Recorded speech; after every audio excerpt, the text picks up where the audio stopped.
A guy from Bothell walks into a bar. A guy from Kent walks into a bar. Oh, hi. I'm Pat Cashman, and welcome to the 12th season premiere of Almost Live. I've been with this show pretty much from the beginning. I was 11 years old when we started, right here in this same studio. I mean, the sets have changed over the years, but this is the same enclosed, dark, dank studio. It's a studio, frankly, that was never built for comedy. It was built for news. Jim Compton, Gene Anderson, guys like that, they thrive in this kind of cold, enclosed atmosphere. But comedy needs to breathe. We need an open-air studio. Maybe with a retractable roof, you know, because it rains once in a while, and that's not so good for the equipment. And we'd like luxury boxes for our major advertisers, because you think the guys from Miller Beer want to come into a cold studio? No way. You think Sonny Colby Cook wants to sit in a folding chair? Mm-mm. And the thing is, we'd like you to pay for it. But see, it wouldn't be that much. It'd be like $7.50 a person. That's chump change. Because look at this place. I mean, a rotary phone. When's the last time you saw one of these? You can't use voicemail with one of those. And look at these dressing rooms. I mean, this actually is an embarrassment. This is not state-of-the-art. We have talked to the people in King's management. We talked to the major domos for years about this, but the King domos will not give us a state-of-the-art facility. Now, we're not trying to be jerks about this either. But the fact of the matter is, we do have offers from other cities. Now, I'm not saying what cities, but we have offers. In fact, we got a $12 million offer from Japan to move the show there for one season. Now, granted, most of that money would go to Keister, but the point is we have the offer. But we don't want to leave, and we don't think you want that. I mean, how would you like your kids and your grandkids to grow up in a town without comedy? Think about it.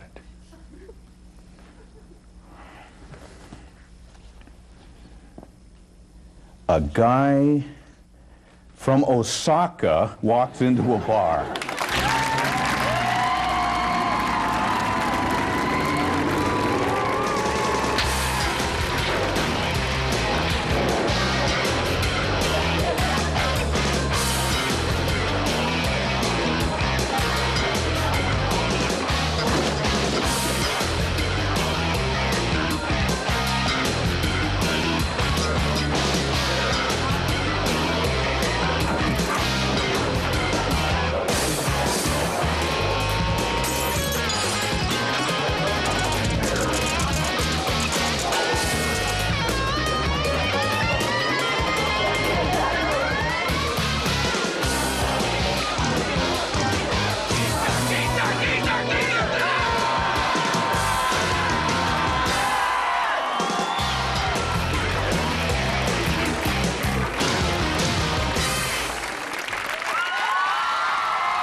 As we start this season, the Mariners, they're in first place. I mean, it's unbelievable. Now, I got to tell you, that frightens me, okay, for two reasons. Number one, without Mariner jokes, frankly, we don't have a whole lot of material left. And two, I believe that the Mariners reaching first place is mentioned in the Bible as one of the signs of the apocalypse. I don't... Nevertheless, the kingdom, it's full now, no problem now. The kingdom is full, although people still seem to resent going inside because we had an incredible summer. This summer was unbelievable. The weather was beautiful all summer except for one day, Seafair Race Day. I mean, it's like, what were the chances? It was terrible. That one day was terrible. I think we have some footage taken from the log boom. Can we roll that? That's it there, look at that. The weather started getting rough. The time the ship was tossed. If not for the courage of a fearless crew, the middle would be lost. I believe that was Heat 1B. I think that was Chip Hanauer there having some problems, you know. Let's face it, I mean, come on, Seafair is really hurting. I mean, the Blue Angels, they're long gone. No one showed up for the hydro race. The Hemp Fest, on the other hand, which of course a lot of our audience went to, was extremely popular. I mean, broke all records. And I was thinking if they could combine the Hemp Fest and Seafair, you wouldn't need an air show, you know? The other big news, of course, this summer was the debut of Microsoft Windows 95, where the eyes of the world were on Redmond, Microsoft stock. It soared, and Bill Gates officially became the world's richest private citizen. And, he's known as kind of a frugal guy, always, wears old clothes, flies coach instead of first class, which is true. But after this big success, he has allowed himself one indulgence. He hired Shaquille O'Neal to carry him wherever he goes, which I think is nice. It's just that one thing, Of course, now that Windows, the hoopla has died down, people, I think, have forgotten about the folks who are really under the gun, the operators on the Microsoft customer information line. Now, it has provided a lot of summer work for the cast of Almost Live, and some of them, as you can see, are still at it. Oh, okay, let me understand this, sir. You say your PC keeps playing Start Me Up when you insert disc 3? Okay, sir, so you're trying to insert an old Stones 45. Yeah. Okay, do you see the Bill Gates icon at the desk? Okay, now drag the Cheetos icon over to the desk. Now, is the Bill icon smiling? No? Okay, we'll try double-clicking on the bag of money. Good. No, ma'am, you shouldn't have to keep inserting quarters to keep the screen lit up. No. Why didn't you just buy a Macintosh? That's what I did. Well, way to go, guys. Good job, thank you. Way to go.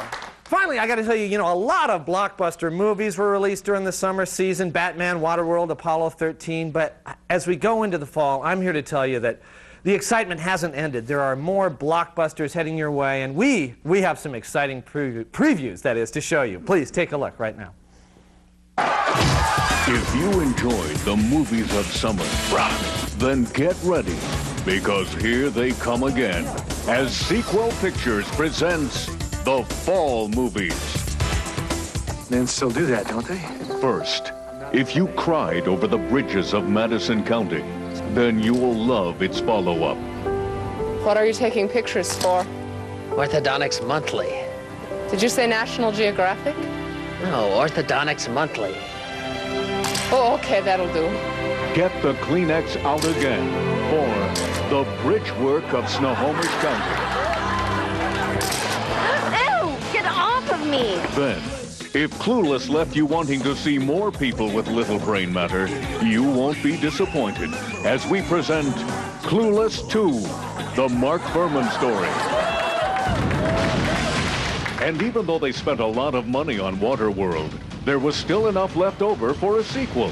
So hop on board for low-budget Waterworld. Get off my boat. You're slowing me down. Get up. Besides, there is no dry land. Well, what's that? Nothing. Well, who are those guys? Paddlers!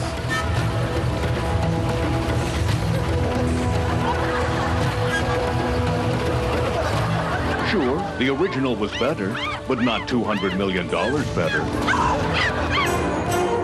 Next, if you thought A Kid in King Arthur's Court was a cute movie, just wait until you see Michael Jackson starring in A Kid in the King of Pop's Bedroom.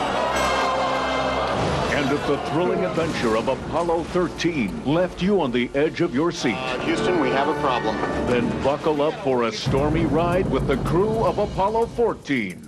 I was wondering one thing. Well, we were wondering if you would had a chance to, fix that oxygen problem from the last time. Yeah, we were just curious because last time it seemed, well... Not very good? Not very good. I don't want to be a jerk or anything, but that was kind of scary. Yeah. It's Apollo 14, the slightly anxious astronauts. Then, just when you thought that Babe had the market on pork with an attitude, I want my mom. Here comes the most amazing talking pig of all. Babe 2, Rush Limbaugh's Beat. And finally, if, like everyone else, Free Willy 2 made you sick of that stupid whale that keeps getting stuck, then you won't want to miss Kill Willy. All those movies coming this fall from Sequel Pictures. Sorry, there will be no Judge Dredd 2.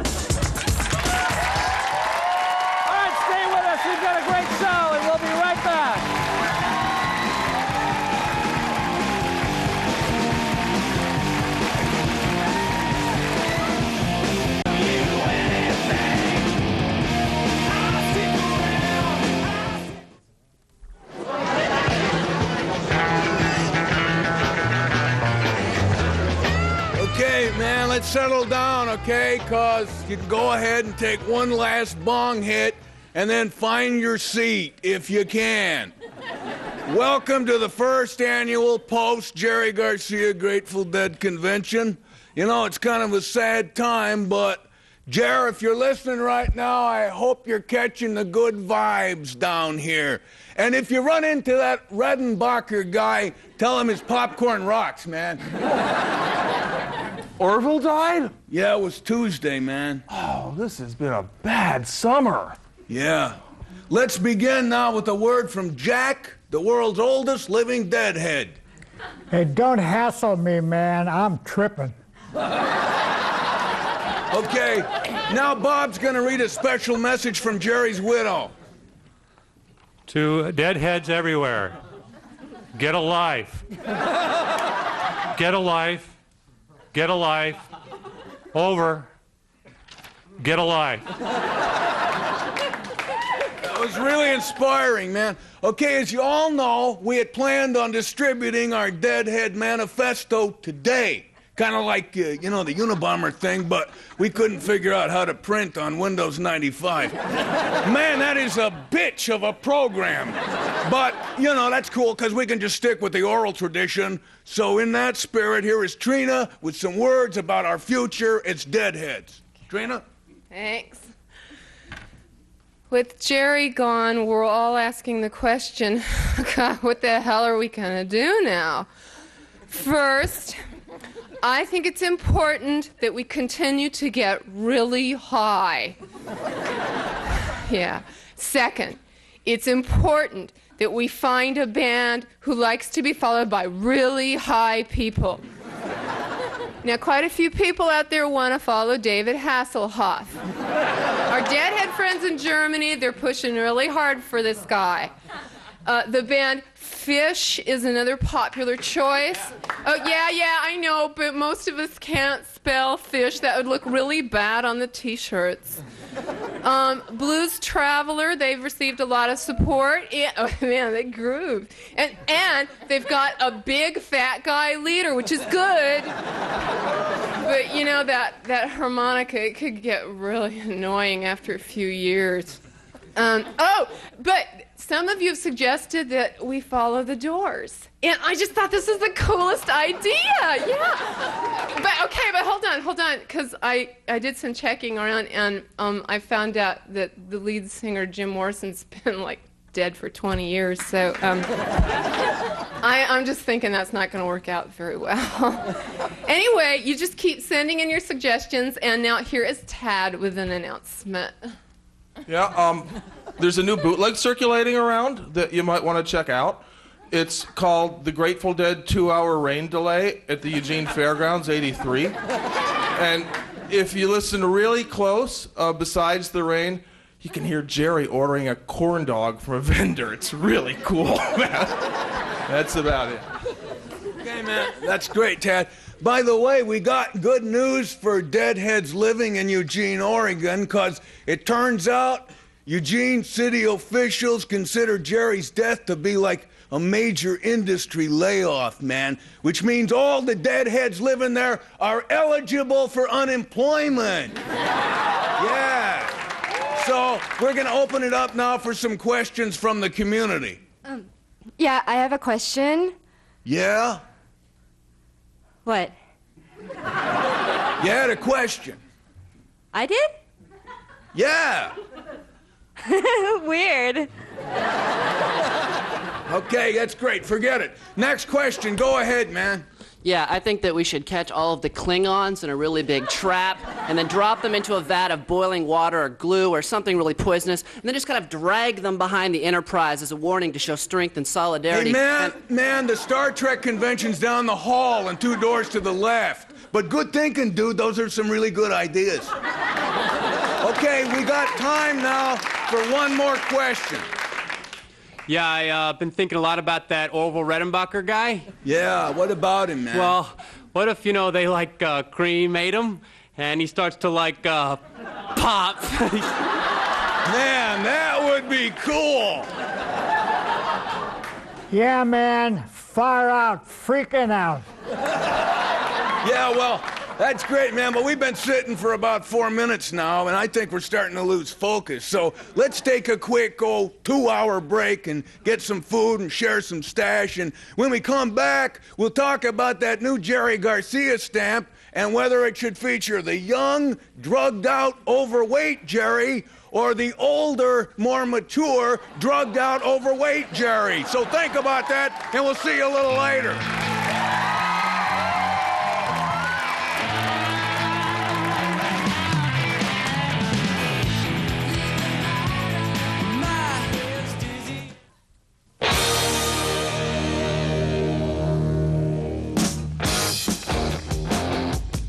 Good evening. This is the late report. Well, it looks like the State House Republicans are considering a new proposal to tax the earnings from Indian casinos. In response, tribal leaders are considering a proposal to unleash what they call the largest bottle rocket attack the world has ever seen. Sandy Bradley's Potluck, a weekly radio program, is off the air on KUOW because of a contractual dispute. A KUOW manager said the dispute is that, quote, we always bring way more food than Sandy does. Metro is proposing a code of conduct for buses. Passengers must refrain from smoking, drinking alcohol, playing radios loudly, swearing, or fighting. Vomiting is still okay. Well, as you know, Senator Bob Packwood resigned from the Senate. Now, generally, a retiring politician will give a poignant farewell address on the floor of the Senate. Senator Packwood took a somewhat different, but no less effective approach. To all the girls I've loved before, from all up and down the Senate floor, I just wanted to say I love them all, although frankly I can't recall all the different girls I supposedly loved before. To all the girls I might have loved before, or maybe touched or something more, who took it wrong and got sore. All I wanted was just to have a little bit of fun. Sorry about the tongue. To all these various women that I allegedly loved before.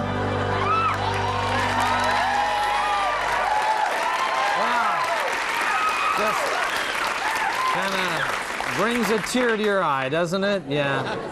Well, the Reverend Sung Myung Moon was in Seattle this week to give a speech about morality and family values. He also attended a Mariner game at the Kingdom where he became slightly confused and accidentally married everyone sitting in the 300 level. Dickies Workwear recently awarded Linda Sims, an Auburn Boeing worker, the title of American Woman Worker of the Year. Sims says the award is nice, and it's just too bad it had to come from a company named Dickies. Well, with the new stadium proposal leading by a scant 310 votes, tensions are running high. And here with a comment is Bill Stainton. Bill? Thanks, John. Okay, let's talk about this stadium deal. I mean, the Mariners are in first place, for crying out loud, you know, and it looked like we were going to have a nice new stadium for them. I mean, we were up by 4,000 votes. But then all the absentee voters started screwing everything up. And I'm thinking, who the hell are these people? I mean, who is it that couldn't even be bothered to get up off their padded Barco loungers long enough to drive down to the corner and punch in their votes like you and me? What could they be doing that's so damned important? Oh, I couldn't possibly take time to vote. I've got gin to drink. I better stay right here until I'm good and drunk, and then I'll just vote no on my absentee ballot. So now we're letting the drunks decide whether or not we get a stadium.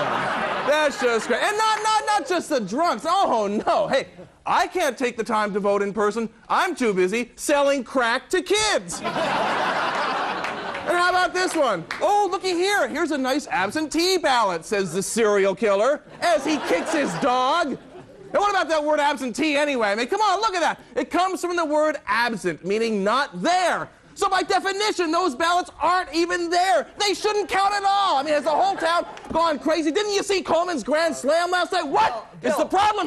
Bill, okay, look, you know, you're starting to spit, all right? I mean, I appreciate the points, but you're spitting, so Sorry. stop. All right. Finally, Papagayo's, Bellevue's former nude dance club, is being replaced by a Chuck E. Cheese restaurant. To ease the transition, 5 tokens will still buy you a lap dance from the Big Rat. This has been the Light Report.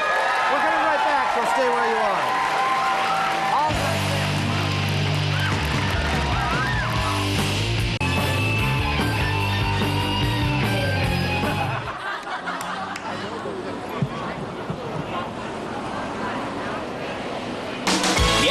Get in nice and close, folks. Come here, I want to show you how this works. Everybody come on and watch this. So come on and take a look. Now watch this. Watch this. Go ahead and smell this, dear. Okay, sing a little song, do a little dance. Can you move in, please? See this egg here? Can you see that? Here's a small blue one. Use this one on glass. Brass. Couches, chairs, upholstery, nuts, omelets, blintzes, Beef, bass, bologna, pastrami, salami. Peanuts. motor oil, grease, grime. Tea, beer, juice, red wine. Zucchini, squash, cucumber, radishes. Margaritas and daiquiris. Nothing sticks at all. You want one? You want one? And so do you. Right now we have it on a super special. I'm going to give you 2 more of the big ones free. As long as we have this one left. Today and today only. You'd like it. It's worth its weight in gold. Check, cash. American Express and Discover. Did you have any questions on that, dear?